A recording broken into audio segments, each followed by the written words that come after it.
Okay, now same chapter, DC circuit, and the topic is application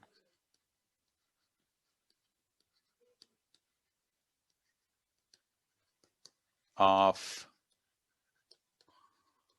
Kirchhoff's laws. For example, we have this complicated circuit, this battery with EMF E1, its internal resistance is negligible. It's connected with first resistor R1.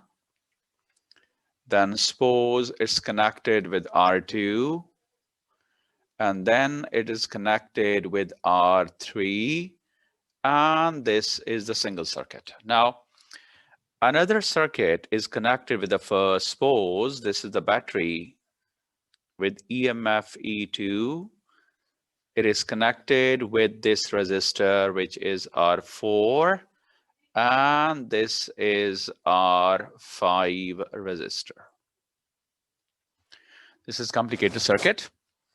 Now, this corner A, B, C, D, E, and F. Now remember, this C is a junction and F is the junction. So in this whole circuit, there are two junctions.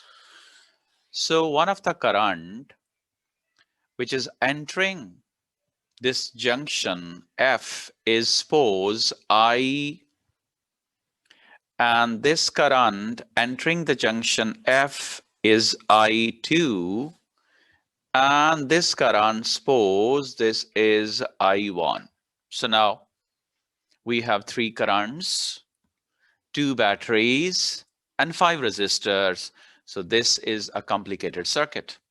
So I1 current leaving the junction F, I2 entering the junction F, and I is entering the F. Now the first question will be, name the junctions. So there are only two junctions. Number one is the F, and number two is the C, where current divides, the point at which the current divides, right? That is called the junction.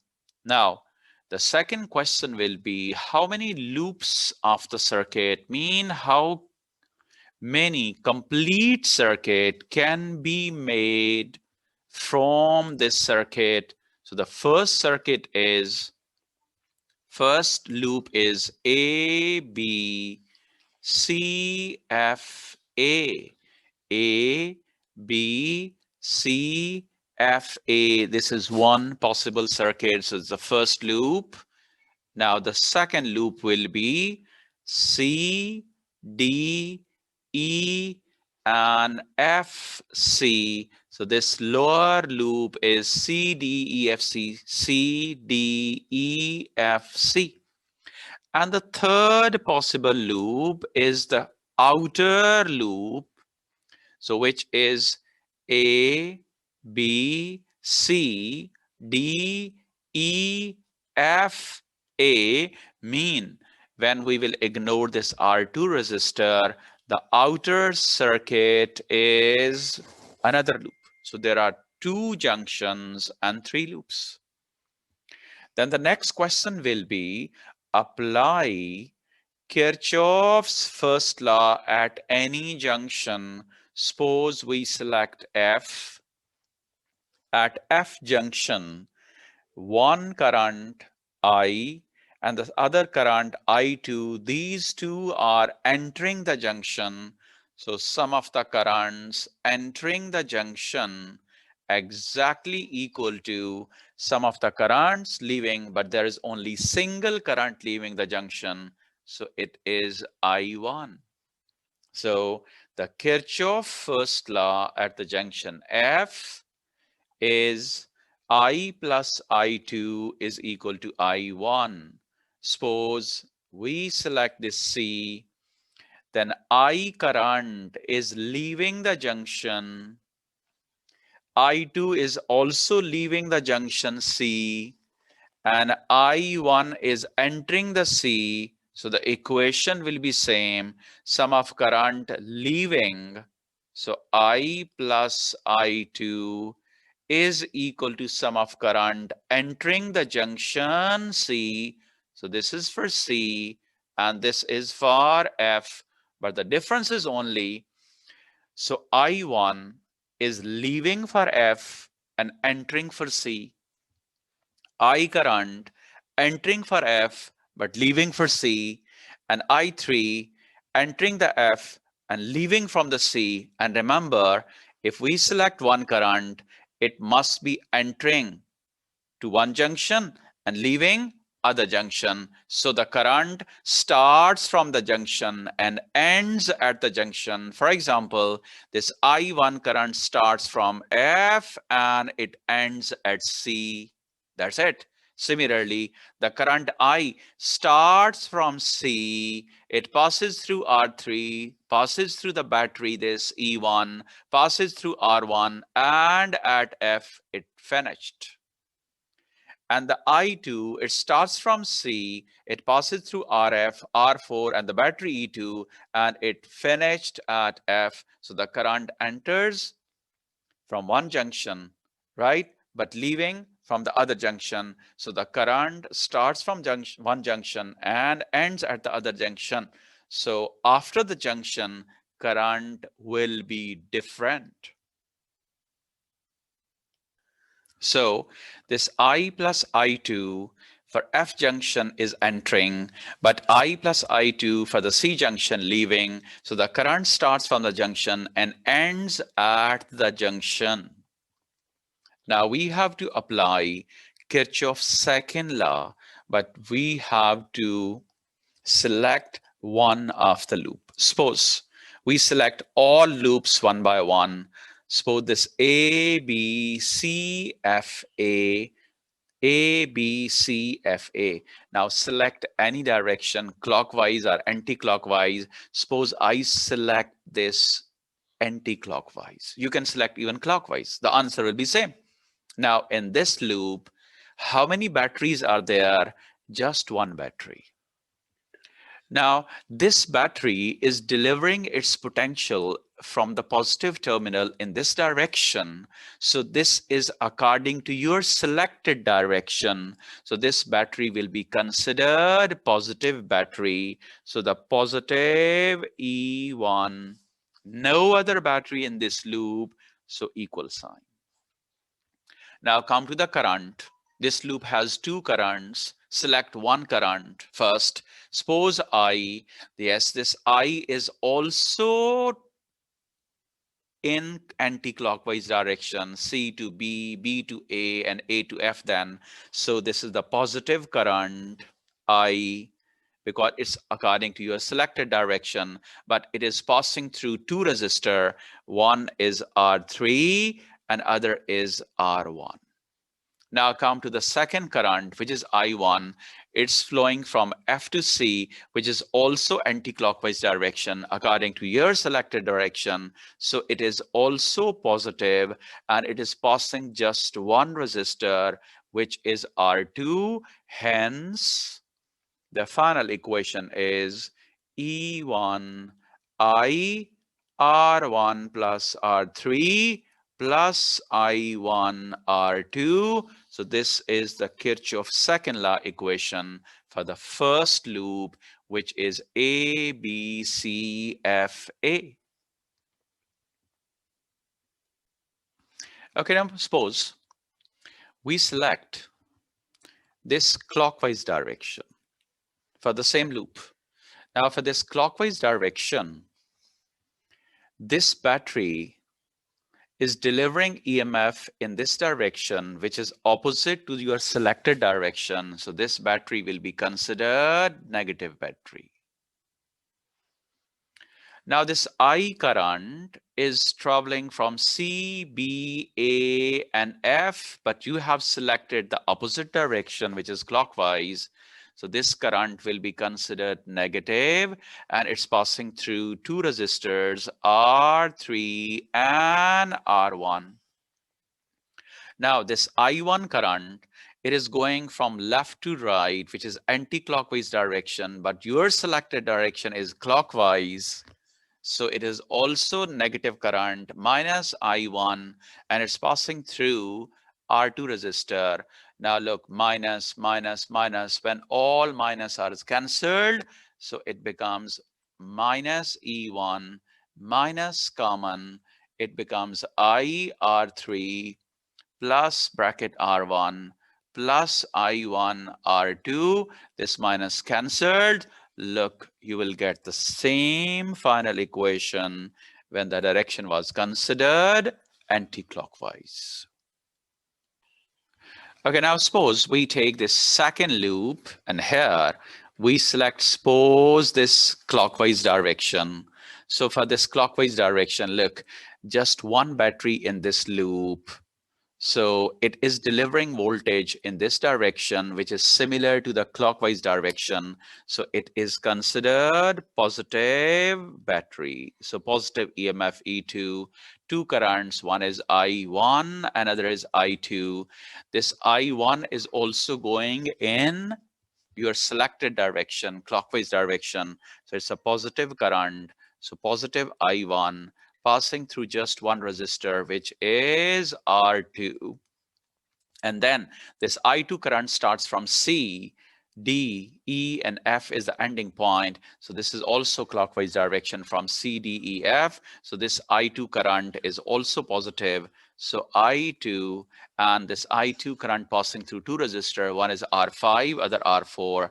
So R5 plus R4, and the final result is E2, I1, R2 plus I2, R4 plus R5. So this is the final equation for the Kirchhoff's second law for this second loop.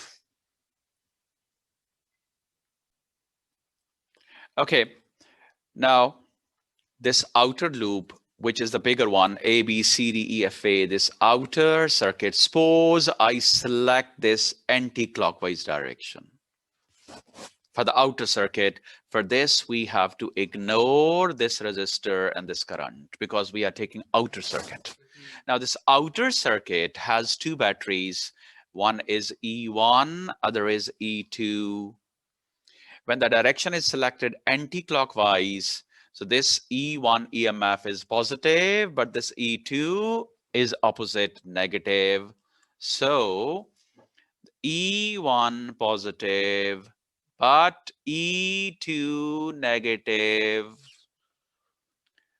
So EMF, this is delivering in this direction, this is delivering in this direction, opposite direction. So this will be according to our selected direction. This is opposite, so negative. Now, two currents. One is I, another is I2. This I current is going in anti-clockwise direction, so it is positive. So we will write positive I, and it is passing through R3 and R1 resistor. So R1 plus R3. Now come to this I2. This I2 is going in this direction, which is opposite to our selected direction. So this is minus I2. So it is passing through R5 and R4. So R4 plus R5.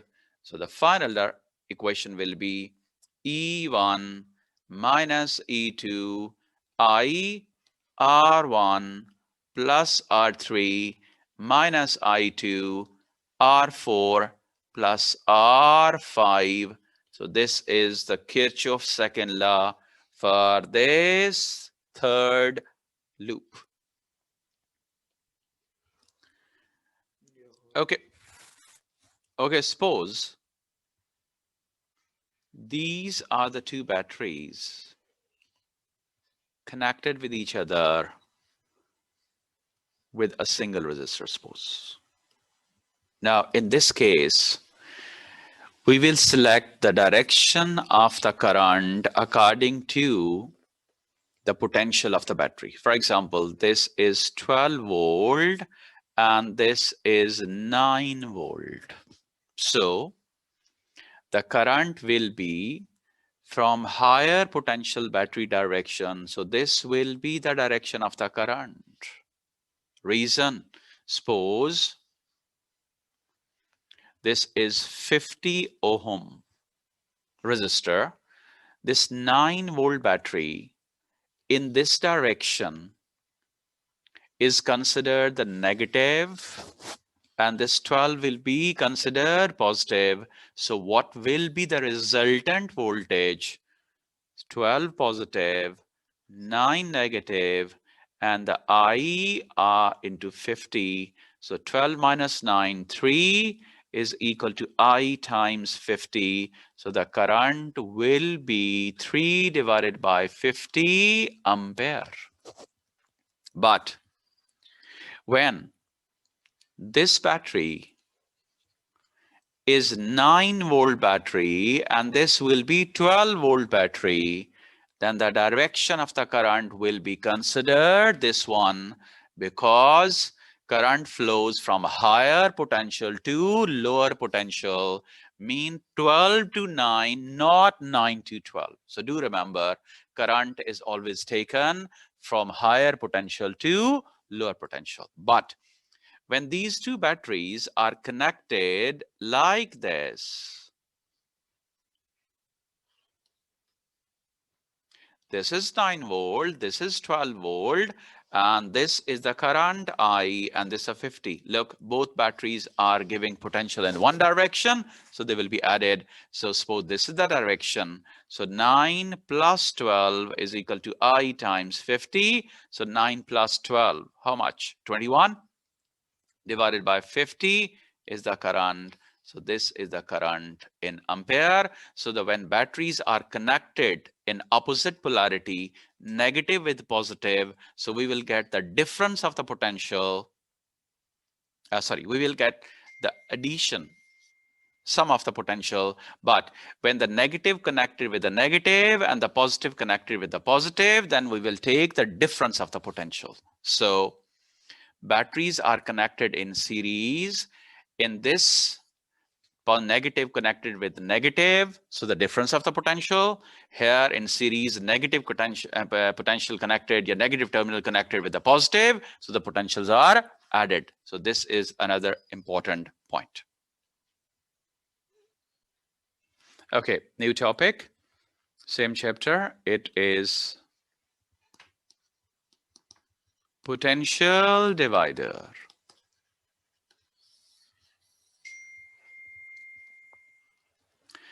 Any circuit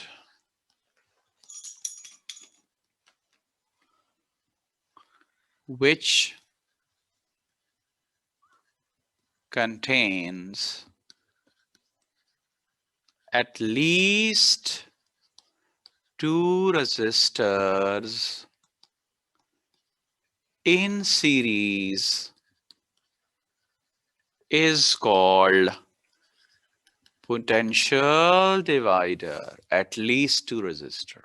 For example, we have this battery with negligible internal resistor. It is connected with the ammeter. It is connected with 2 resistors, R1 and R2. Now, this is the smallest potential divider. Now, the question is, what is the direction of the current? The current flows from high potential to the low potential. The positive potential is high and the low potential is this negative, okay? So this is the direction of the current. Now, what is the expression for the current? According to the formula, V is equal to IR. I is equal to V over R. So what is the total V? It is EMF supplied to the divider. And what is the total resistance? Sum of the resistors in series, R1 plus R2. So this is the expression for the current. Now, the next question is, if a voltmeter is connected parallel to the R1 resistor, what will be the reading? What will be the potential across R1? What's the share of the potential of R1? According to the formula, V is equal to IR. So I1, R1, V1. So this current I divides at this junction X. Suppose I1 current is going through this resistor R1 and the I2 is flowing through the voltmeter, but resistance of the voltmeter is considered infinity. That's why the current passing through this voltmeter I2 will be ignored. It is negligible. Mean at X, when Kirchhoff's first law is applied, I is entering, I1 plus I2 leaving. Due to the very high resistance, infinity resistance of the voltmeter, this I2 current is negligible. So we can write I is approximately equal to I1. So we can write equation V1, I1 is equal to IR1. So the V1 is equal to I is this, which is EMF divided by R1 plus R2. This is for the I and this R1. So when this equation is rearranged, so a V1 is equal to R1 over R1 plus R2 times EMF. This is the expression of the voltage across the first resistor. Now, if another voltmeter is connected across R2, or suppose the same voltmeter is connected with this R2. Now at this junction Y, the current I also divides. Suppose the current I1 flowing here, I2 flowing here. So at Y, the Kirchhoff first law is I is equal to I1 plus I2, but the resistance of the voltmeter is infinity, very large. So this I1 approaches to 0. So I is equal to approximately I2. For the second resistor, we can write V is equal to IR. So I2, R2, V2. So V2 is equal to I2, but I2 is equal to I, and I is this. So EMF divided by R1 plus R2 into R2. And finally, we can write V2 is equal to R2 over R1, R2 times EMF. Now compare these two equations. This portion is same, constant for both. So V1, R1 over R1 plus R2 EMF, V2, R2 over R1 plus R2 EMF. When this portion is constant, V1, R1, V2, R2. So the conclusion is in potential divider, voltage divides according to the ratio of the resistors. So we can write V1 over V2 is equal to R1 over R2. Like if this resistor is 50 ohm, this resistor is suppose 100 ohm, and this EMF is 12 volt. So this 12 must be divided into 1:2. So when 12 is divided in 1:2, so the voltage across this will be 4 and the voltage across this will be 8, because 4 plus 8 total 12, and it is divided according to the ratio of the resistors. So smaller resistor will get small potential and the larger will get large potential according to the ratio of the resistors. So we can write V1 over V2 is equal to R1 over R2. So this is the rule for the potential divider.